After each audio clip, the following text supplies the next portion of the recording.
Bangladesh railway প্রকৌশল বিভাগের কর্মকর্তা-কর্মচারীদের ১২ দফা দাবি বাস্তবায়নের দাবিতে রাজধানীর কমলাপুর রেলওয়ে স্টেশন ও রেলভবন এলাকায় অনুষ্ঠিত হয়েছে মানববন্ধন। যদি বাংলাদেশ রেলওয়েকে ঢেলে সাজাতে হয়, আমাদের রেল গতি বাড়াতে হয়, ট্রেন সুষ্ঠু নিরাপদে পরিচালনা করতে হয়, রেল ট্রেন উৎপাদনে যেতে হয়, সর্বপ্রথমে প্রকৌশল ডিপার্টমেন্টের কর্মচারীদেরকে আধুনিকায়ন করতে হবে। বাংলাদেশ রেলওয়ে প্রকৌশল বিভাগ কর্মচারী অ্যাসোসিয়েশনের উদ্যোগে আয়োজিত এই কর্মসূচিতে বিভিন্ন পর্যায়ের কর্মকর্তা ও কর্মচারীরা অংশ নেন। আজকের পর থেকে কোনো সমাবেশ আর মানববন্ধন হবে না, ডাইরেক্ট কর্মবিরতি। যদি আমাদের দাবি না পূরণ হয়, এই পূরণ করার যতক্ষণ পর্যন্ত না হবে ততক্ষণ পর্যন্ত আমরা ট্রেন বন্ধ করে দেব।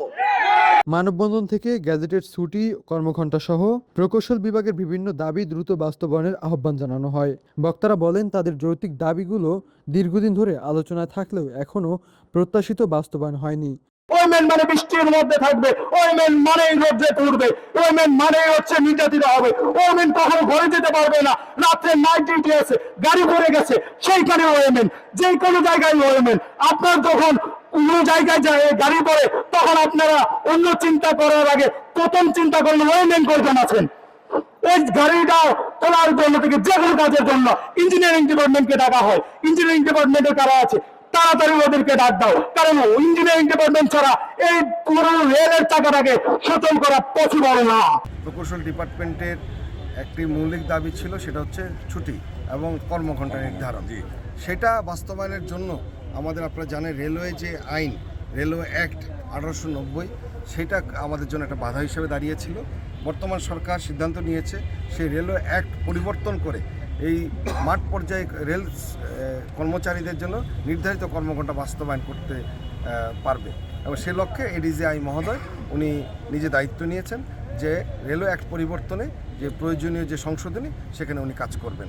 পাশাপাশি বর্তমান প্রকৌশল ডিপার্টমেন্টের কর্মচারীরা আমাদের মেকানিক্যাল ডিপার্টমেন্টের ন্যায় যে দুর্ঘটনাকালীন মুহূর্তে যে সুযোগ সুবিধা পেত, সেটা পাওয়ার জন্য মাঠ পর্যায়ে যে বাস্তবায়ন হচ্ছে না, এই বিষয়ে উনি উপলব্ধি করেছেন এবং মাঠ পর্যায়ে নির্দেশনা দিয়েছেন। তার পাশাপাশি আরেকটা বিষয় আছে আমাদের যে পোশাক আশাক নিয়ে, সেটা উনি সিদ্ধান্ত দিয়েছেন। বিশেষ করে আমাদের ঝুঁকিপূর্ণ জায়গায় রেলওয়ে ব্রিজগুলোতে যেসব আমাদের প্রকৌশল ডিপার্টমেন্ট কর্মচারী কাজ করে, তাদের জন্য লাইফ জ্যাকেট দেওয়ার একটা সিদ্ধান্ত উনি দিয়েছেন, এবং ফার্স্ট এড ট্রেনিং উনি দিবেন প্রত্যেকটা গ্যাংয়ে, এবং ফার্স্ট এড বক্স দেওয়ার জন্য একটা সিদ্ধান্ত উনি নিয়ে সদিচ্ছা প্রকাশ করেছেন। সেজন্য উনি কাজ করছেন আমাদের শ্রমিকদের নিরাপত্তা নিশ্চিত করার জন্য। তো আশা করি আমরা ইনশাল্লাহ ধাপে ধাপে আমাদের সকল দাবিগুলো, আমাদের শ্রমিকদের কর্ম পরিবেশ উন্নত করা যাবে, এবং নিরাপদ কর্ম পরিবেশ নিশ্চিতের যে কর্মকাণ্ড আমরা পরিচালনা করছি, আমরা একদিন সফল হব ইনশাআল্লাহ।